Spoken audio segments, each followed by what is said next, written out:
Artificial ফুলের কানের দুল এবং টিকলি বানিয়ে দেখাবো। হ্যালো এভরিওয়ান, আসসালামু আলাইকুম। কেমন আছেন সবাই? আশা করি সবাই অনেক ভালো আছে। ভিডিওর শুরুতেই বলবো আমাকে লাইক কমেন্ট করে সাপোর্ট করবেন এবং ভিডিওটা শেয়ার করে আপনারা সুবিধা মতো পরে দেখে নিয়ে বানাতে পারবেন আর্টিফিশিয়াল ফুলের গহনা। প্রথম পর্যায়ে গুল গুল করে 3টা বেজ বানাতে হবে, আর এই বেজগুলো যে কোনো শক্ত কাগজ দিয়ে বানাতে হবে যেন পরবর্তীতে নষ্ট না হয়। একদমই ফ্রেশ কাপড় কেটে নিয়েছি এটার আকৃতি করে। অনেকেই বকলম ইউজ করে, আমি কাপড় ইউজ করি কারণ কাপড়ে আমি খুব বেশি কমফোর্টেবল ফিল করি। এই পর্যায়ে বেজের সাইডের অংশ কেটে গুল করে নিব। গহনার বেজের শেপ দেখতে সুন্দর হলে লাস্ট ফিনিশিং এ গহনাও দেখতে ভালো হয়। এই হলো আমার একটা টিকলি এবং 2টা কানের দুলের বেজ। আমি যে গহনাটা বানাচ্ছি এই অর্ডারটা ছিল একটা ছোট ক্লায়েন্টের, আর ছোট ক্লায়েন্টের বয়স হচ্ছে 7 থেকে 8 বছর। আর হ্যাঁ, এসব কাজ খুব সাবধানে করতে হবে কারণ গ্লো যদি একবার হাতে লেগে যায় তাহলে কিন্তু মুশকিল। যে কোনো সুতা দিয়েই কিন্তু গহনা বানানো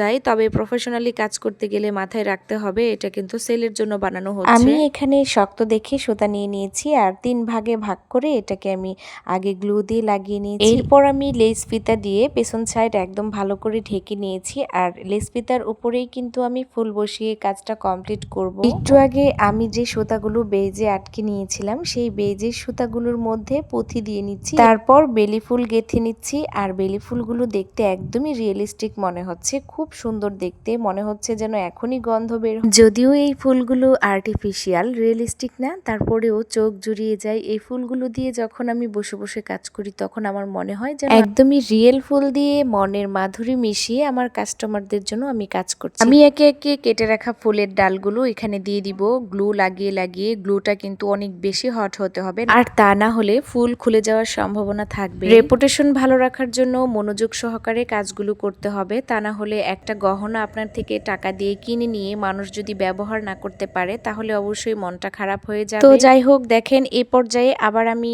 এই ফুলগুলো কেটে নিচ্ছি কারণ এই ফুলগুলো আমার আরো লাগবে টিকলি বানাতে, আরো একটা কানের দুল বানাতে। এখন টিকলির কাজ চলছে, এই যে আরেকটু ছোট করে নিচ্ছি। এগুলো এখন আমি টিকলিতে একে একে দিয়ে বেজে আমি এভাবে রাউন্ড শেপ করে করে গ্লু লাগিয়ে নিচ্ছি। অনেক বেশি হট ছিল এই গ্লু, ঠান্ডা হয়ে যাওয়ার আগেই আমি গ্লুয়ে ফুলগুলো লাগিয়ে নিব। আর এই ফুলগুলো দেখতে ভীষণ সুন্দর লাগছিল, কাস্টমারের চাহিদা অনুযায়ী আমি এই ফুল লাগাচ্ছি। একটা কথা না বললেই নয়, আমার কাজ দেখে অবশ্যই আপনাদের অনেকেরই ইচ্ছে হবে এই কাজ করার জন্য, কিন্তু কাজে নামার আগে অবশ্যই মাথায় রাখবেন করতে পারবেন কিনা। এগুলো কিন্তু খুব ধৈর্যের ব্যাপার আর সময়েরও ব্যাপার। আপনি যদি ধৈর্য এবং সময় খরচ করতে পারেন তাহলেই কিন্তু এই কাজে নামবেন, এছাড়া কিন্তু এই কাজে নেমে অযথা 2 দিন পর আবার ছেড়ে দেওয়ার কোনোই মানে হয় না। আমার অনেক বেশি পছন্দ এই রেনু, আর রেনু লাগিয়ে নিচ্ছি লেইসে। একজোড়া কানের দুল এবং টিকলি বানানো প্রায় শেষের দিকে। এর আগে আমি যেটা বানিয়েছি সেটা হচ্ছে হাতের 2টা বালা। ভিডিওটা বেশি লং হয়ে যাবে বলে আপনাদের সাথে বালা 2টা বানানো শেয়ার করতে পারিনি। এই দেখুন, বালা দেখতে